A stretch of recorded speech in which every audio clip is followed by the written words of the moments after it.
Mr. Van Drew. Thank you, Chairman. You know, I'm a little different angle here. I believe President Biden has failed our country. He grossly mishandled our Afghanistan withdrawal. It was a sign of weakness. He didn't prevent Russia's attack on Ukraine when we could have just prevented it. It was a sign of weakness. And he's been unable to prevent Iran-backed proxies from attacking our ally, Israel, and all of our troops in the Mideast. Again, it's a sign of weakness. None of these horrendously handled events would have ever happened under our previous President Trump. He knew that in order to protect America abroad, the commander-in-chief must be strong. What we need in this country are those great words, peace through strength, because where there is weakness, there is always war. Just this weekend, 3 of our service members were killed and almost 40 others injured in an Iranian-backed drone attack in Jordan. You're all aware of it. This, again, is a tragedy that President Biden could have prevented, but has failed to do so because he has created an era of weakness around the world. And it's gravely impacting Americans, and it's impacting our American interests. The Houthi terrorist organizations based in Yemen has been launching missile barrages on Israel and have conducted over 30 different attacks on civilian and military vessels. And these are the vessels that transit the Red Sea.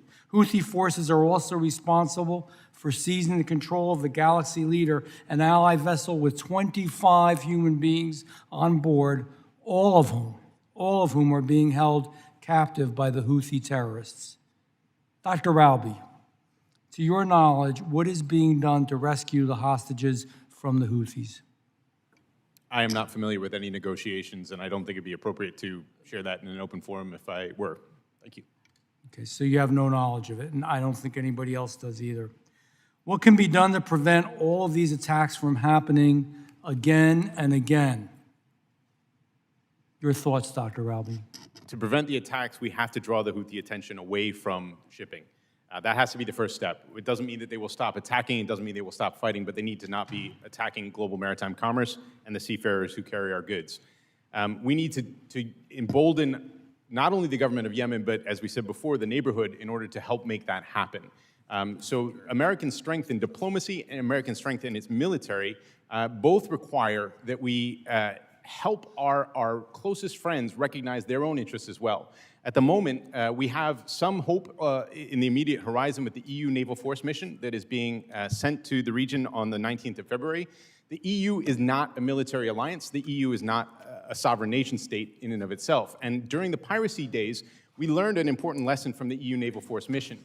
Some of the most hostile nations towards each other, so Russia, China, Iran, India, the United States, others who do not necessarily love to speak to each other or love to work together, found common purpose using the EU as that nameless, faceless economic community in combating an economic threat. And so we may be able to work more closely with some of our partners, with some of the region, if we first divorce the narrative, second, find these kinds of avenues for pulling Houthi attention away, third, embolden and support the government of Yemen and the Yemeni people to retake their sovereignty, and ultimately try to keep the focus on the consequences, not necessarily the actions. Thank you for your answer. Thank you. Thank you. Houthi attacks have also gravely affected, as we all know, that's why you're here, our supply chain. The Red Sea helps facilitate a massive amount of global trade per year, and you all know that as well. And these attacks have forced many of these ships to reroute around the Cape of Good Hope, which you also know. And it's making more cargo more expensive, which you also know, and time intensive. This is directly caused by the very same group that our current president declassified as a specially designated global terrorist group over 2 years ago. Again, it's a clear example, in my opinion, of weakness. In that time, this undoubtedly terroristic organization has been able to regroup and put themselves in the position where they can attack, and they are attacking America and her allies with the help from Iran. Mr. Ralby, do you believe it was wise to declassify the Houthis 2 years ago?